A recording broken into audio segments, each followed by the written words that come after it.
Guess who's back? After a long absence, I think it's been almost a month now, a full month. We're back. We're not going to look at any of the current new shows that are running right now. We're just going to go back and finish what I should have done a long time ago. Been super sick, holidays, etc., etc. So without further ado, we're going to look at the last two episodes of Ascendance of a Bookworm, and then eventually at some point I'll also make an episode with the last two episodes of Beastars. So without further ado, let's get started with episode 13 of Honzuki no Gokokujo. 俺は自分の娘を神殿になど入れはしない。父さん、なんでそんなに怒ってるの？ This is a valid question. Like everyone's been getting mad since the last episode at how she just wants to be a priestess. Is it like some kind of like taboo thing? Like I'm thinking Oracle of Delphi, like conjugal visions type thing. Is it like that? I don't think so. This doesn't seem like the type of society that would lean towards something like that. So is it some like weird forbidden thing? Let's find out. 神官や見込み習いは身寄りのない孤児が生きていくために仕方なくなるものだ。 Oh, now it makes sense. Now it makes sense. So like, by her saying that she wants to become a priestess is basically like her saying that she's an orphan and she doesn't feel like her family supports her. This is why you have to know social taboos, otherwise you just end up saying stuff that you shouldn't. Okay, I'm sorry. 失礼します。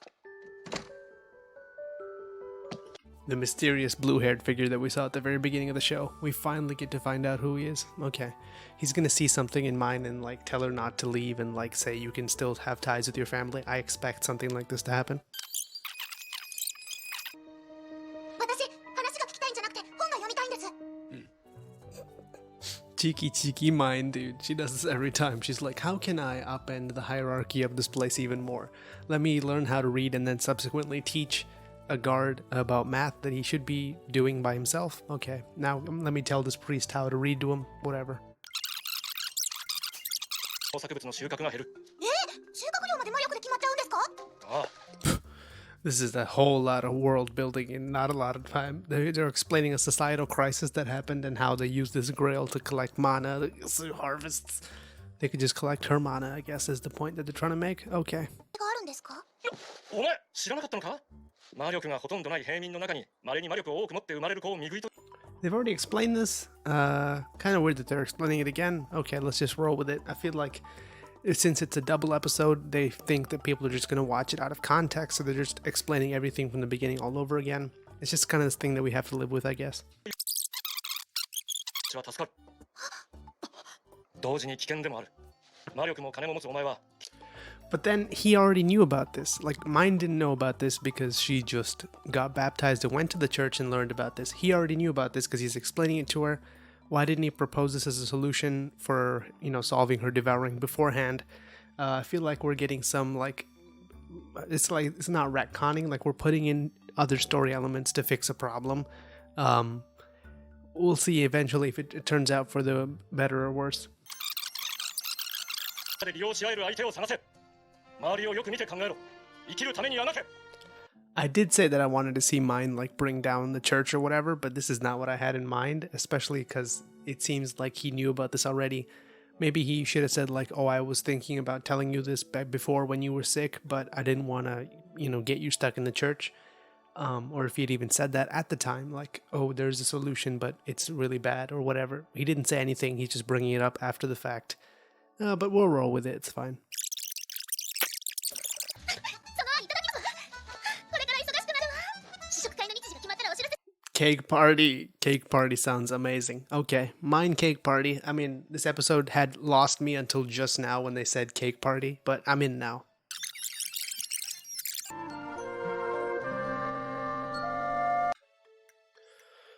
Okay, give me a second. Let's watch it to the after credit scene and then we'll talk about it. だから言ったではないか。 Okay, so that was episode 13 of Honsoki no Gokokujo. Kind of like a filler episode, it feels like, for the finale. It aired as a double episode 2.5 weeks ago. I'm only getting around to it now. But it seems like they're just establishing the character of the church, how they're kind of exploitative, and if you're a gray, uniformed, apprentice, you're basically going to just get treated like crap, because usually those are the orphans. And they explained like they had the societal crisis where people were dumping noble children in just to get rid of them. And they used to do this back in the day too. They used to send like noble second sons or third sons who wouldn't really have anything to do after their estates passed to their brothers. They just send them into the seminaries to become priests or whatever. And they would like climb up in the ranks and take power. And that's how the church became like this domineering power vessel that determined who was king way back in the day. I don't think they're going to go quite so far with this, but pretty interesting that they're tackling the church as kind of like this power dynamic place and not just some like good for like, you know, goody two shoes place that's just going to let her heal for absolutely nothing in return. It doesn't seem like that's the case. In fact, they're going into it very cautiously, which makes me more optimistic about the coming arcs. I don't really know if there's going to be a second season, but, you know, we can talk about that after the final episode. So, final episode, here we go. そうだ。こちらの手札を高く売ることでより良い条件を買う。交渉次第で青色を見込みなら。 It's interesting because it kind of reminds me of like the new money wave in like the late 1800s when people who were previously poor, like who had no familial wealth or like long-term estates or anything, just suddenly became wealthy because of like oil or like the rail holdings or just random land holdings, because of people moving west and they inherited things that they wouldn't have otherwise gotten. It's interesting that she's kind of in that place now as new money, as the people on the Titanic would have called her. So she's now rich and has like this sway and this influence that she previously hasn't had. So she's having to get this advice from someone who knows how to throw their weight around a little bit, even if Benno's not a nobleman in any way. He can still tell her more because he's used to having this kind of money, and that's kind of like one of the problems that people with new money experience in the first place is, first of all, how to keep it, how to grow it, and what to do with it now that you have it. These are the three things you have to worry about. She's kind of worried about these things as well. She doesn't really have to worry about how to keep it or what, you know, how to grow it, because she's just an inventor who can think up stuff all the time. But what to do with it is like she has to save her own life using her own inventions in a way. And it's cool to see that that's kind of like her story arc, is she's being thrust into another powerless situation, which she's then going to have to elevate herself out of. So it's a cool way to go about maybe a second season that we're going to see. And there's this heavy setup for that. But we'll talk more about what I thought about the wrap up of this season, which I think was a little mishandled at the end of this. Let's keep going. みんなに何かあったら私 This is something we haven't really talked about, is the effect that all this is having on the family around her, because she's not really feeling the effects of her own fame or her sudden rise because she's so busy doing stuff. But for them, it's like overnight their life has changed, and now they're going to be like negotiating with nobles, where previously they were just like a seamstress and her husband who works at the gate, like just completely normal people, and they have to like navigate these little pitfalls that mine can just fly over because she doesn't really have to deal with them. Because she's so busy worrying about other stuff. It's cool to see this because, you know, it is a finale, but they are taking time to acknowledge that these familial kind of problems exist as well, which is good to see. せめて家から通えるように 無礼な我らの慈悲が不服と申すかおとなしく娘を差し出せ Maybe she shouldn't have taken them. Maybe she should have gone by herself or with Benno-san, being like, he's my representative. We're just going to have him talk because he has no problem talking back to authority. Whereas they kind of have been, you know, under the boot heel their entire lives. So for them to have just a sudden about face is, I guess, the resolution of the scene, but kind of unrealistic in that sense. And I don't think it's going to turn out so well for her. Let's see.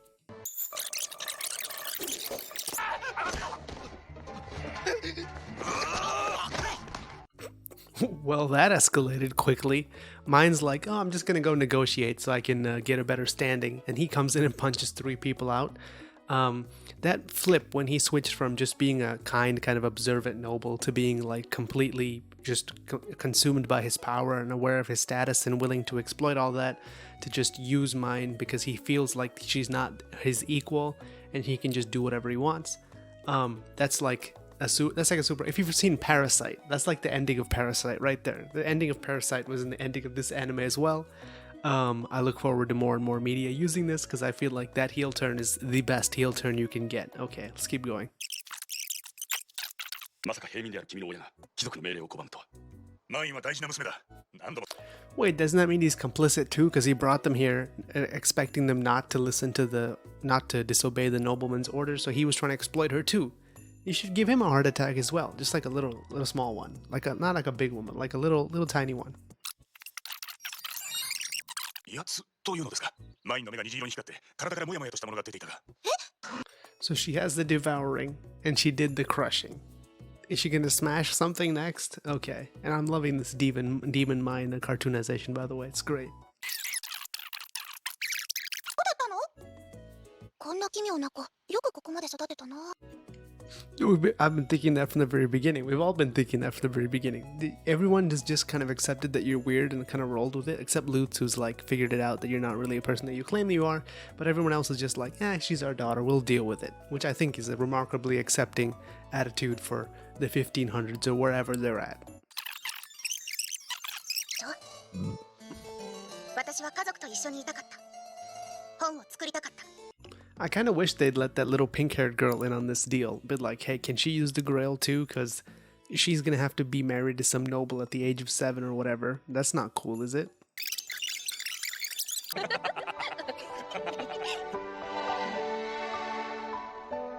Oh, they left poor Turi at home. She's just been home worried all day. Sick, worried, sick. Oh, poor Turi.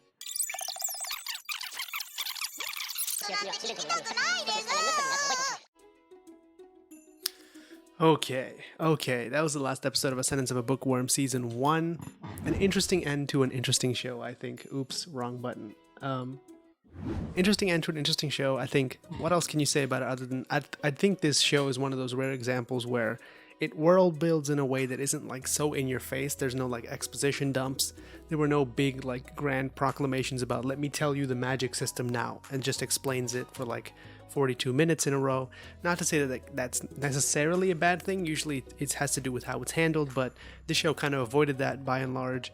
And kind of like this show excels at to me is two things. One, character dynamics, like we learn about all these cool, quirky characters.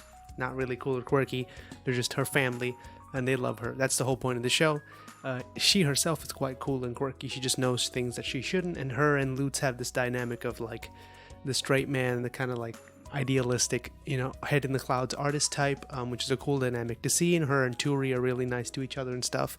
And her parents are really nice to her. And we went through this whole journey of her arriving in this foreign land and like learning how to accept it and then becoming used to it. Now she's like thriving in her role as a young child in this like isekai type setting, I guess. And given that we're in the new season now, and there's probably going to be another 43 isekai, it's interesting to see that this was handled so well. I think, to me at least, it's like the show just consistently delivered episode to episode.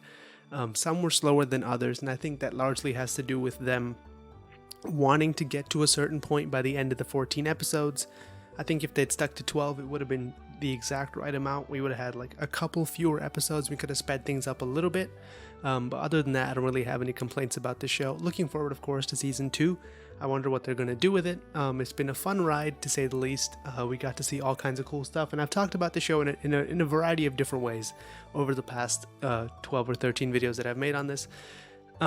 Or no, not even, maybe like 9 or 8 videos that I've made on this. But it's interesting to see this, like, the author of the original light novel, I think, is a woman, and she takes like a very unique approach to how isekai is usually explained, because usually it's just like, get in there, save the princess, beat the demon, level up and all that.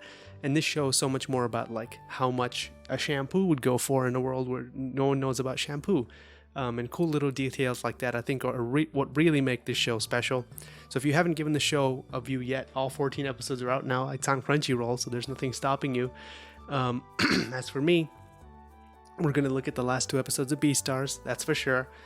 And of course, we're going to look at the new season. There's going to be, I think, fewer videos this season because 1, things are crazy, and 2, they don't seem to be that many shows. I have watched a fair number of first episodes of a couple of shows. Probably can just do a video about that at some point. So the season hasn't started in earnest completely yet, but there are a few very good shows that are out there, especially on Crunchyroll. There's Don't Touch Eizakuen or whatever. It's directed by Masaaki Yuasa. It's the studio that did Devilman Crybaby. It's his pet studio. That's maybe one of the best first episodes I've ever seen in my entire life, no joke. I was like so excited to share it with people that I made like 3 tweets about it. So That's a really good show if you're looking for something to watch this season. But that was it for Ascendance of a Bookworm. A great show. We're going to definitely check out season 2 whenever it comes out. But that's it for me. Thank you for watching. Like, comment, subscribe, all that good stuff. And I'll see you in the next video.